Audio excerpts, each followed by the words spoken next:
Isikhathi se-Chat lapho sizoqhubeka nezingxoxo zethu noAziwe. Lana ngikhuluma ngodade, umngane osikhethele ukuphila impilo eqhakazile ezibiza nge-positive influencer. Uzwile ngesonto eledlule lapho echaza ngokuthi ukwazi kwakhe ukuthi unesandulela ngculazi akakaze umcindezele phansi. Aziwe, siyabonga ukuphinda ube nathi futhi. Bonga mina sisi. Kube nesikhathi lapho bekumele uthathe isinqumo. Ngabe u-HIV kumele ube yisikhondla empilweni futhi nekusasa lakho? Uhambe indlela eyodwa njengoba kwenzeka kwabanye ngaphambilini. Ubungeke udlule kulobu bunzima uwedwa Aziwe. Ngabe lukhona yini usizo owake walithola? Ngokungangabazi ngalutho usizo emndenini wami nakubangani abaseduze bangiseka ngaso sonke isikhathi. Abazange banginike umuzwa wekwehlulela kodwa banginike umuzwa ukuthi silapha nawe futhi awedwa. Yebo nami ngangikhona futhi ngimini. Njengoba wathola usizo, ngabe lokho kwakusiza yini ukuthi uzamukele kakhudlwana? Ngokungangabazi ukuthola ukwesekwa emndenini wakho into engadingeki ukuthi uyicele, kodwa into ekufanele uyithole.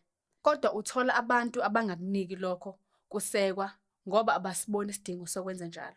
Ngesinye isikhathi kufanele ngiguqule isimo ngalokho kuzobalula kubantu ukungeseka uma ngibakhombisa ukuthi lokhu kungilungele.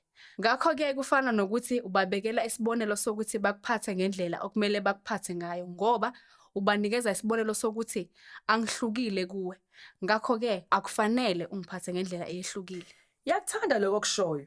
Abantu bazokuphatha ngendlela abakubona uziphatha ngayo. Ngokungangabazi sisi. Sayikhumbula lana-ke u-Oprah Whitney esho into efana nalethi. Ngokuya uzibona ukuthi ungubani ngempela uzokwazi ukunquma ngcono ukuthi yini eyokuqala engcono kuwe. Kunjalo. Uma ngizwa kahle, impilo yakho ikufundise ukuthi ungubani ngempela futhi ukhiphe imikhwa oye wayifunda endleleni ukuze ubhekane nokwenzeka eduze kwakho. Futhi ungaphoqwa ukube ubumuntu ongeyena. Akungabazeki lokho sisi. Ukwazile-ke ukuthola indawo ephephile ukuthi uhlale nathi sikwazi ukuthi sibone ukuthi kahlehle uAziwe lo ungubani. Kunjalo. Ukuchaza kabusha nokwethula kabusha ngoAziwe.